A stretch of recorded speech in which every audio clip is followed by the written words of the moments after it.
Hello friends, Assalamu alaikum. I'm Nushat Jain. Today I'm share how to package presentation for CD, DVD, USB or folder in MS PowerPoint Bangla. অর্থাৎ আজকে আমি তোমাদের সাথে share করব কিভাবে MS PowerPoint এর মধ্যে প্যাকেজ প্রেজেন্টেশনের জন্য সিডি, ডিভিডি, ইউএসবি অথবা ফোল্ডার ব্যবহার করতে পারি। তো কাজটা করার জন্য এটা আমরা মিনিমাইজ করি। মিনিমাইজ করার পরে তো বিষয়টা করার জন্য আমরা কি করব? তো বিষয়টা করার জন্য আমরা ফাইল মেনুতে এক্সপোর্টে আসার পরে এই যে প্যাকেজ প্রেজেন্টেশন আমাদের দেওয়া আছে কি ফর সিডি, এখানে আমি ক্লিক করি। বেশ, ক্লিক করার পরে এখন আমরা যে কাজটা করবো বিষয়টা করার জন্য এই প্যাকেজ ফর সিডিতে ক্লিক করি। ক্লিক করলে এরকম অপশন চলে আসলো। এখন আমাদের প্রথমে বলছে কি নেম দ্য সিডি।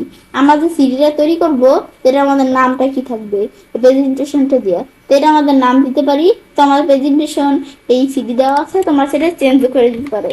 আমি দিলাম ইচ্ছে সিডি। পেজ দেওয়ার পরে এখন আমাদের এই তোমাদের প্রেজেন্টেশন যেটা সেটা যদি সেভ করা থাকে তাহলে সেটার নাম এদিকে চলে আসবে। পর আমি যদি এটার পরিবর্তে আরো প্রেজেন্টেশন অ্যাড করতে চাই, তো আমি যদি অ্যাডে ক্লিক করি, ক্লিক করে আমি চাইলে আরো প্রেজেন্টেশন অ্যাড করতে পারি। আমি যদি এটা অ্যাড করতে চাই, বাস এটা সিলেক্ট করে অ্যাড করতে পারি। আর অ্যাড করতে চাইলে এখানে আইসা আমার কোনটা অ্যাড করবো এখানে আসার পর আমি চাইলে এটা অ্যাড করে দিতে পারি। দিলে ধর বিষয়গুলো অ্যাড হয়ে গেল। অ্যাড হওয়ার পর কোনোটা ডিলিট করার প্রয়োজন পড়লে সেটা সিলেক্ট করে রিমুভ দিই, ডিলিট হয়ে যাবে।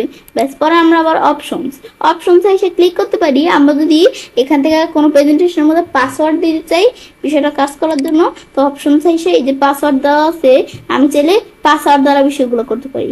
তো এগুলো করার পর আমি যদি এখন ওকেতে ক্লিক করি, ওকেতে ক্লিক করলে পাসওয়ার্ডের বিষয়টা হয়ে যাবে। তাও তোমরা চাইলে এখান থেকে যে এখানে ক্লিক করে নিজেদের মতো পাসওয়ার্ড দিতে পারো। ব্যাস, এখন আমরা এটা ক্লোজ করে দিলাম। ব্যাস, বিষয়টা করার পর আমি যদি ওইখান থেকে কোনোটা উপরে নিচে নিতে চাই, এই যে এটা নিচে চলে আসছে, এটা উপরে নিব, এখানে ক্লিক করে এটা উপরে চলে আসবে। পর আমরা দেওয়া আছে কি আমাদের এখানে কপি টু সিডি। আমি কি সিডিতে কপি করব, তো এখানে ক্লিক করে ইয়েস দিলে এই কপি সিডিতে বিষয়টা কপি হয়ে যাবে। আবার দেওয়া আছে কপি টু ফোল্ডার। আমরা কি ফোল্ডারের বিষয়টা করব, কপি করব, তো এখানে ক্লিক করে আমাদের এই ফোল্ডারে নেমটা কি থাকবে সেই ফোল্ডারের নেম এবং লোকেশন কি থাকবে এই লোকেশনটা আমরা দেখা দিলেই হবে। কোনটার ভিতর আমাদের কি ফোল্ডারে প্রিন্সেস ফোল্ডারে সিলেক্ট দিলে বিষয়টা হয়ে যাবে। ব্যাস, এটা আমি দেখলাম, পরে আমি যদি ওকে দিই তাহলে এই কাজটা হয়ে যাবে। এটাই হচ্ছে আমাদের মূলত এই বিষয়টা। ব্যাস, দেখার পরে এখন আমি যদি আমার সব বিষয়গুলো করা হয়ে যায় তাহলে আমাদের বিষয়টা হয়ে যাবে। ব্যাস, এখন আমি এটা ক্লোজ করে দিই। তো এবার আমি কাজটা করতে পারি। এবার আমরা খুব সহজে এমএস পাওয়ার পয়েন্টের মধ্যে প্যাকেজ প্রেজেন্টেশনের জন্য সিডি, ডিভিডি, ইউএসবি অথবা ফোল্ডার ব্যবহার করতে পারি। ফ্রেন্ডস, আমার আজকের ভিডিও তোমাদের ভালো লেগে থাকে তোমার চ্যানেলটি সাবস্ক্রাইব, লাইক করুন, সবার সাথে শেয়ার করবে।